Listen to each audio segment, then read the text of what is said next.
அண்மை செய்தி. தமிழக ஆளுநரின் செயலர் நேரில் ஆஜராக வேண்டும் என உச்சநீதிமன்றமானது உத்தரவு பிறப்பித்துள்ளது. தமிழக ஆளுநரின் செயலர் ஆஜராக வேண்டும் என உச்சநீதிமன்றம் உத்தரவு பிறப்பித்துள்ளது.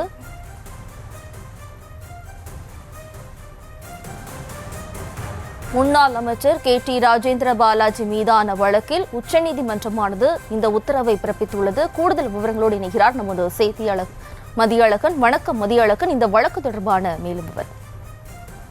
ஆவினில் வேலை வாங்கி தருவதாக கூறி பணம் பெற்று மோசடி செய்ததாக முன்னாள் அமைச்சர் KT ராஜேந்திர பாலாஜிக்கு எதிரான வழக்கை CBIக்கு மாற்றி சென்னை உயர்நீதிமன்றம் உத்தரவிட்டிருந்தது.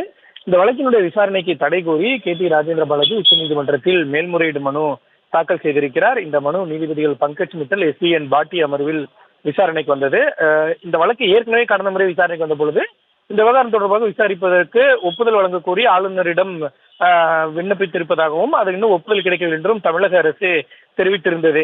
இந்த நிலையில் இந்த வழக்கு இன்று மீண்டும் விசாரணைக்கு வந்த பொழுது நீதிபதிகளை பொறுத்தவரை கோப்புகள் மீது ஆளுநர் ஒப்புதல் அளித்து விட்டாரா, கடந்த முறையும் இதே கேள்வியைத்தான் தாங்கள் எழுப்பியதாக நீதிபதிகள் தெரிவித்தனர். அதற்கு தமிழ்நாடு அரசை பொறுத்தவரை ராஜேந்திர பாலாஜி மீதான நடவடிக்கை, அந்த கோப்புகள் தொடர்பாக ஆளுநருக்கு மீண்டும் அந்த கோரிக்கையானது வைக்கப்பட்டு இருக்கிறது.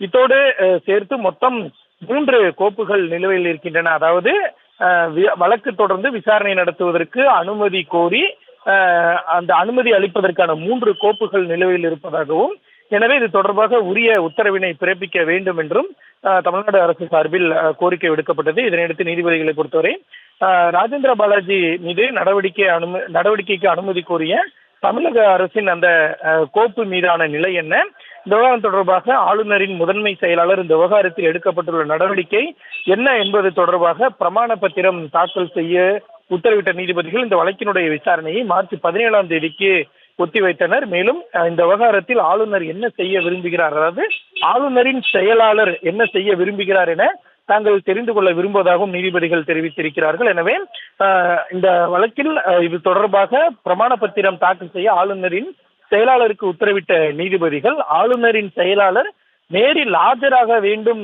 என்ற உத்தரவையும் நீதிபதிகள் பிறப்பித்திருக்கிறார்கள். இதனையடுத்து இந்த வழக்கினுடைய விசாரணையானது வரும் 17ஆம் தேதிக்கு ஒத்திவைக்கப்பட்டிருக்கிறது.